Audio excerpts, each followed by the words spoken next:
Making your money work for you. Ensuring the savings we have are generating the best returns without taking too much time and effort. This is what I'm passionate about and why I continue to research and bring this channel to you so that you know what opportunities are out there. That being said, today we have another DeFi deep dive and we're going to take a look into wild credit.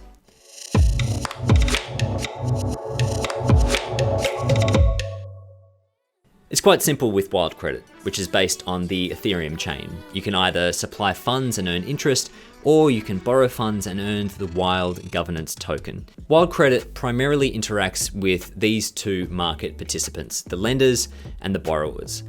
Wild credit is unique in that they give you a clear choice as to what assets you want to engage with.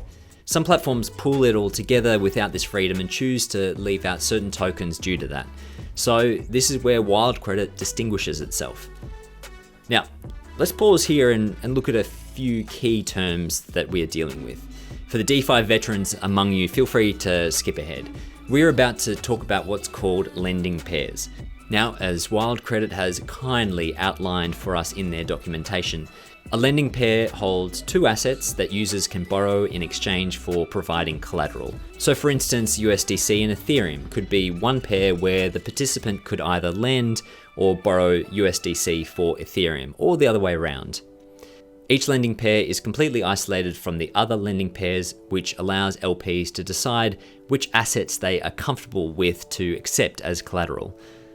That brings us to the next term, LPs, which simply stands for liquidity providers, those who are providing assets. These are key terms to know because the lending pair stands at the core of wild credit. It means that liquidity providers have single-sided asset exposure. It also means you are free to choose whatever assets you want to engage with and not be exposed to those you don't. Let's jump into their site, which I found quite clear and intuitive to use.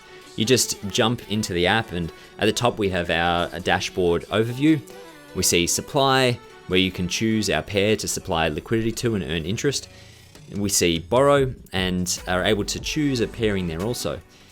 Now, when you do borrow, you earn bi-weekly wild rewards in the form of the wild token, which is a governance token. But not only that, it can also be staked to enable you to have a share of the protocol fees earned from the interest rate spread.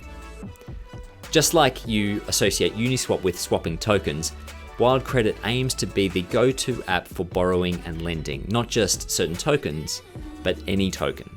Look, I really like what Wild Credit have going on here because it's clear, simple, and relatively straightforward DeFi. What you see is what you get. But don't take my word for it. Do your own research, jump into the Discord, and you can chat to the founder or others in the community. I'll link to it along with their site and documentation below. I hope you have enjoyed the video. I'm Cade from Digital Twin, and I'll see you next time.